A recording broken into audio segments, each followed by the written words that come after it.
News Karnataka ಫಸ್ಟ್ಗೆ ಸ್ವಾಗತ. ಇಂದಿನ ಪ್ರಮುಖ ಸುದ್ದಿಗಳು. ಪ್ರಿಯ ವೀಕ್ಷಕರೇ ನಮಸ್ಕಾರ, ನಾನು ಮಂಜಾ ನಾಯಕ್, ಹರಪನಹಳ್ಳಿ. ಈ ದಿನದ ದೇವನಹಳ್ಳಿ ಪಟ್ಟಣದ ಪ್ರಗತಿ ಆಂಗ್ಲ ಶಾಲೆಯ ಬ್ರೇಕಿಂಗ್ ನ್ಯೂಸ್.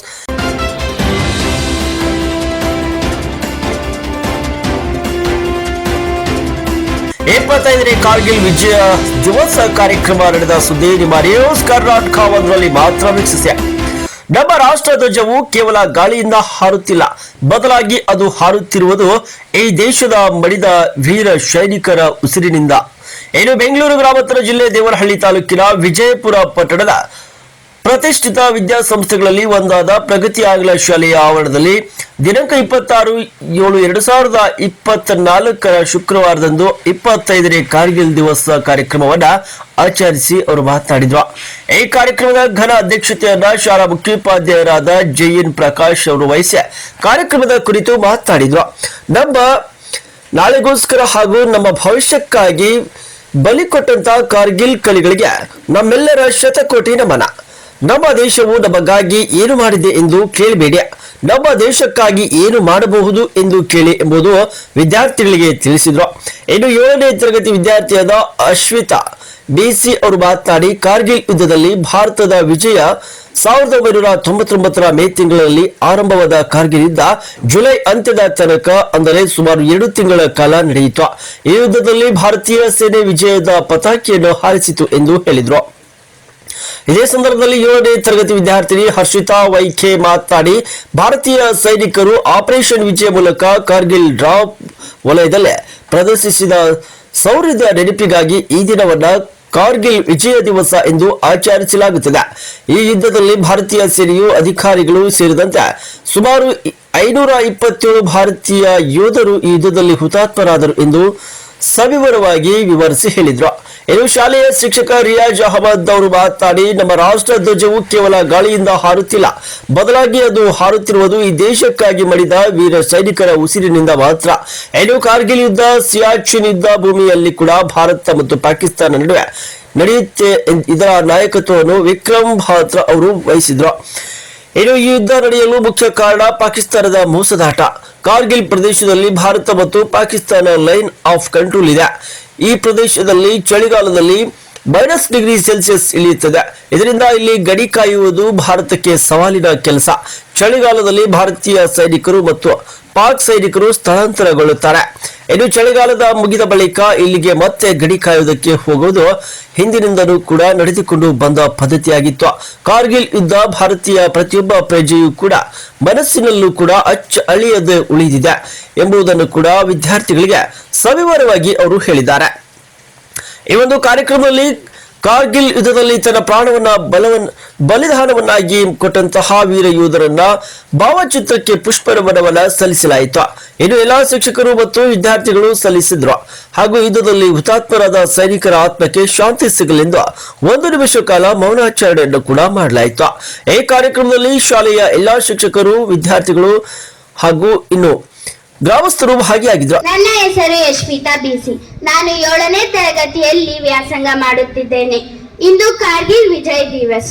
ಕಾರ್ಗಿಲ್ ಯುದ್ಧದಲ್ಲಿ ಭಾರತದ ವಿಜಯ 1999 ಮೇ ತಿಂಗಳಿನಲ್ಲಿ ಆರಂಭವಾದ ಕಾರ್ಗಿಲ್ ಯುದ್ಧ ಜುಲೈ ಅಂತ್ಯದ ತನಕ, ಅಂದರೆ ಸುಮಾರು 2 ತಿಂಗಳ ಕಾಲ ನಡೆಯಿತು. ಈ ಯುದ್ಧದಲ್ಲಿ ಭಾರತೀಯ ಸೇನೆ ವಿಜಯ ಸಾಧಿಸಿತ್ತು. ಈ ಯುದ್ಧದಲ್ಲಿ ಅನೇಕ ವೀರ ಯೋಧರು ಹುತಾತ್ಮರಾದರು.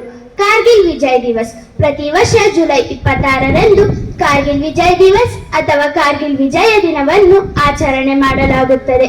ಭಾರತೀಯರಿಗೆ ಇದು ಎಂದೂ ಮರೆಯದ ದಿನವಾಗಿದೆ. ಭಾರತೀಯರು ಎಂದೂ ಮರೆಯದ ಅವಿಸ್ಮರಣೀಯ ದಿನಗಳಲ್ಲಿ ಜುಲೈ 26 ಕೂಡ ಹೌದು. ಕಾರ್ಗಿಲ್ ಯುದ್ಧ ಭಾರತೀಯ ಪ್ರತಿಯೊಬ್ಬ ಪ್ರಜೆಯ ಮನಸ್ಸಿನಲ್ಲಿ ಅಚ್ಚಳಿಯದೆ ಉಳಿದಿದೆ. ಜಮ್ಮು ಕಾಶ್ಮೀರದ ಕಾರ್ಗಿಲ್ನಲ್ಲಿ ನಡೆದ ಈ ಯುದ್ಧದಲ್ಲಿ ಪಾಕಿಸ್ತಾನವನ್ನು ನಮ್ಮ ಭಾರತದ ವೀರ ಯೋಧರು ಸದೆಬಡಿದು ಅವರು ಆಕ್ರಮಿಸಿಕೊಂಡಿದ್ದ ಜಾಗವನ್ನು ವಶಕ್ಕೆ ಪಡೆದ ದಿನವಾಗಿದೆ. 1999ರಲ್ಲಿ ನಮ್ಮ ಭಾರತದ ಸೈನಿಕರು ಆಪರೇಷನ್ ವಿಜಯ್ ಮೂಲಕ ಕಾರ್ಗಿಲ್ ದ್ರಾಸ್ ವಲಯದಲ್ಲಿ ಪ್ರದರ್ಶಿಸಿದ ಶೌರ್ಯದ ನೆನಪಿಗಾಗಿ ಕಾರ್ಗಿಲ್ ವಿಜಯ್ ದಿವಸ್ ಎಂದು ಆಚರಿಸಲಾಗುತ್ತದೆ. ಅವಕಾಶಕ್ಕಾಗಿ ಧನ್ಯವಾದಗಳು. I heartily welcome you to this auspicious, memorable day in the history of Indian Army that is Kargil Vijay Divas. Their sacrifice will never be forgotten, their value will inspire generations, are the words of truth said by our Honorable Prime Minister Narendra Modi. On this day, we honor the bravery and sacrifice of Indian soldiers who fought tirelessly to reclaim the Kargil heights from infilators. Kargil War, which is also known as Kargil conflict, which was fought between Pakistan and India from 3rd May to July 26, 1999 in Kargil district of Jammu and Kashmir and elsewhere along the line of control.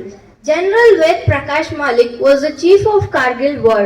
With his guidance, India won. The total strength of Indian soldiers was 30,000. Number of soldiers who lost their lives are plus 527 and who injured soldiers are 16,288 approximately. After the war, finally India won on 26 July 1999. From that, every year we celebrate 26 July as Kargil Vijay Divas throughout the India. Thank you. ಅಲ್ಲಿ ಮಂಜು ಹೆವಿಯಾಗಿ ಬೀಳ್ತಾ ಇರುತ್ತೆ, ಅಗಾಢವಾಗಿ ಅಲ್ಲಿ ಮಂಜು ಬೀಳ್ತಾ ಇರೋ ಒಂದು ಕಾರಣದಿಂದ ಅಲ್ಲಿ ಕಾರ್ಯನಿರ್ವಹಿಸೋದಿಕ್ಕೆ ಆಗೋದಿಲ್ಲ. ಹಾಗಾಗಿ ಏನ್ ಮಾಡ್ತಾರೆ, ಇದು ವಾಡಿಕೆಯ ಪ್ರಕಾರ ಅವರು ತಮ್ಮ ಭಾರತ ದೇಶಕ್ಕೆ ನಮ್ಮ ಸೈನಿಕರು, ಅದೇ ತರ ಪಾಕಿಸ್ತಾನದ ಸೈನಿಕರು ಅವ್ರ ದೇಶಕ್ಕೆ ಹೊರಡ್ತಾರೆ. ಆದ್ರೆ ಪಾಕಿಸ್ತಾನದ ಈ ನರಿಬುದ್ಧಿ ಅಂತಕ್ಕಂತ ಹೇಳ್ತಾರಲ್ವಾ, ಆ ನರಿಬುದ್ಧಿಯ ಬುದ್ಧಿ ಅವ್ರು ತೋರಿಸ್ತಾರೆ. ಏನಪ್ಪಾ ಅಂತ ಹೇಳಿದ್ರೆ, ನುಸುಳಿ ಇಂತಹ ಒಂದು ಸಮಯದಲ್ಲಿ ಲೇಹ್ ಹೆದ್ದಾರಿಯ ಮೂಲಕ ಬರ್ತಾ ಇರ್ತಾರೆ. ಇದನ್ನ ಗಮನಿಸಿದ ಕುರಿಗಾಹಿಗಳು ಏನ್ ಮಾಡ್ತಾರೆ, ಭಾರತ ಸೈನ್ಯದ ಅಧಿಕಾರಿಗಳಿಗೆ ಸುದ್ದಿ ಮೂಡಿಸ್ತಾರೆ, ಈ ತರ ಪಾಕಿಸ್ತಾನದ ಭಯೋತ್ಪಾದಕರು ನುಸುಳ್ತಾ ಇದ್ದಾರೆ ನಮ್ಮ ದೇಶಕ್ಕೆ ಅಂತ ಹೇಳಿ. ಆಗ ಭಾರತ ಸೇನೆಯ ಹಿರಿಯ ಅಧಿಕಾರಿಗಳಾಗಿರ್ತಕ್ಕಂತ ಅವರು ಏನ್ ಮಾಡ್ತಾರೆ, ಆದೇಶ ಕೊಡ್ತಾರೆ. ಒಂದು 5 ಜನ ಸೈನಿಕರನ್ನ ಏನ್ ಮಾಡ್ತಾರೆ, ಆ ಒಂದು ಸಂದರ್ಭದಲ್ಲೂ ಸಹ ಆ ಪ್ರದೇಶಕ್ಕೆ, ದ್ರಾಸ್ ಪ್ರದೇಶಕ್ಕೆ ಕಳಿಸ್ಕೊಳ್ತಾರೆ. ಆ 5 ಜನ ಸೈನಿಕರನ್ನ ಏನ್ ಮಾಡ್ತಾರೆ, ಚಿತ್ರಹಿಂಸೆ ನೀಡಿ ಕೊಲ್ತಾರೆ. ಇದರಿಂದ ಬೇಸತ್ತ ನಮ್ಮ ದೇಶ ಏನ್ ಮಾಡುತ್ತೆ ಅಂತ ಬಿಟ್ಟಂದ್ರೆ, ಸುಮಾರು 20,000 ತರಬೇತಿ ಪಡೆದಿರ್ತಕ್ಕಂತಹ ಸೈನಿಕರನ್ನ ವಿಕ್ರಮ್ ಬಾತ್ರಾ ಅವರ ನೇತೃತ್ವದಲ್ಲಿ ಸಿಯಾಚಿನ್ ಯುದ್ಧ ಭೂಮಿಗೆ ಕಳಿಸುತ್ತೆ. ಅಲ್ಲಿ ಆ ಒಂದು ಸಂದರ್ಭದಲ್ಲಿ ವಿಕ್ರಮ್ ಬಾತ್ರಾ ಅವರು ಒಂದು ಮಾತು ಹೇಳ್ತಾರೆ ಒಂದು ಸಂದರ್ಶನದಲ್ಲಿ. ಅದನ್ನ ಕೇಳಿದ್ರೆ ಎಂತವ್ರಿಗೂ ಸಹ ಕಣ್ಣಲ್ಲಿನದಲ್ಲಿ ಹೇಳ್ತಾರೆ ಅವರು ಅಂತಂದ್ರೆ, ನಾನು ಬಂದೇ ಬರುತ್ತೇನೆ, ನಮ್ಮ ತ್ರಿವರ್ಣ ಧ್ವಜವನ್ನ ಸಿಯಾಚಿನ್ ಯುದ್ಧ ಭೂಮಿಯಲ್ಲಿ ಹಾರಿಸುತ್ತೇನೆ, ಇಲ್ಲವಾದರೆ ಅದೇ ಧ್ವಜದಿಂದ ಸುತ್ತಿ ಬರುತ್ತೇನೆ ಅಂತ ಹೇಳ್ತಾರೆ.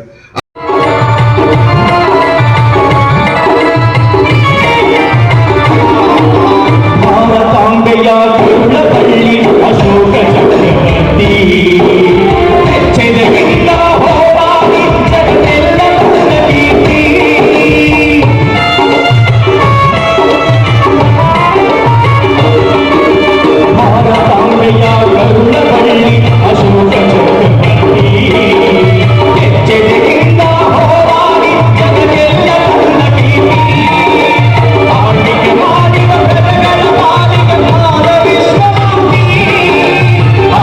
ಮಾಡಿದ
ಹುಟ್ಟಿದ್ದಾರೆ ಅಂತ ಹೇಳಿದ್ರೆ ನಮ್ಮ ಭಾರತ ದೇಶದ ಭಗತ್ ಸಿಂಗ್. ಒಂದ್ಸಲ ಜೋರಾದ ಚಪ್ಪಾಳೆ ಹಾಕೋಣ. ಇಂಥ ಮಹಾತ್ಮರು ಹುಟ್ಟಿದಂತಹ ಹಾಗೆಲ್ಲ ಆದ್ರೆ ಎಂಥ ದೇಶಭಕ್ತನ ತಾಯಿಗೂ ಕೂಡ ಆ ತಾಯಿಗೆ ಅವನ ಮಗುವಾಗಿರ್ತಾನೆ, ಕರುಳು ಬಳ್ಳಿಯಾಗಿರುತ್ತೆ. ತನ್ನ ತಾಯಿಯ ಕಣ್ಣೆದುರುಗಳನ್ನೇ ಗಲ್ಲಿಗೇರುವಂತಹ ಸ್ಥಿತಿಯಲ್ಲಿ ಎಲ್ಲೋ ಒಂದು ಕಡೆ ತಾಯಿಯ ಕರುಳು ಹೋಗುತ್ತೆ. ಮಗನೇ ಭಗತ್ ಸಿಂಗ್ ನನ್ನನ್ನ ಬಿಟ್ಟು ಹೋಗ್ತಾ ಇದೆಯಲ್ಲಪ್ಪ ಅಂತ ಕರೆದಾಗ ಅಂತ ಸಮಯದಲ್ಲಿ ಭಗತ್ ಸಿಂಗ್ ಒಂದಿಗೆ ತಾಯಿಗೆ ಒಂದು ಮಾತನ್ನ ಹೇಳಿದಾಗ ಅದು ನಿಜವಾಗ್ಲೂ ನಾವು ಎಷ್ಟು ಹೆಮ್ಮೆ ಅಂತ ಹೇಳ್ಬೇಕು. ಅದಕ್ಕೆ ಹೇಳ್ತಾರೆ, ಮಗನೇ ಭಗತ್ ಸಿಂಗ್ ಎಂದು ತಾಯಿ ಕರುಳು ಕೂಗಿದಾಗ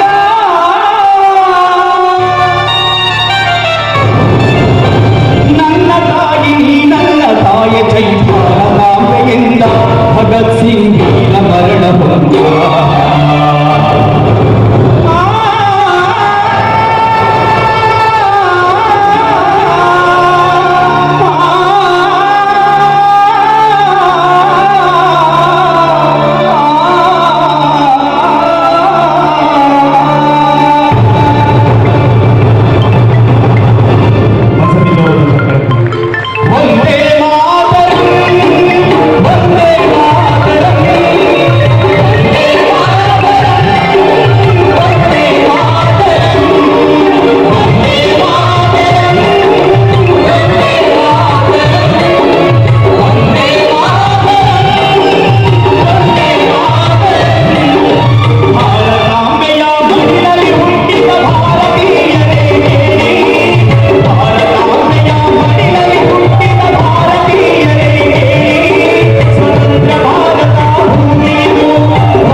ಕರ್ನಾಟಕ ನಂಬರ್ 1 ಸಂಪಾದಕರು ಬೆಂಗಳೂರು ಗ್ರಾಮಾಂತರ ಜಿಲ್ಲಾ ವರದಿ ಸೀತಾರಾಮ್.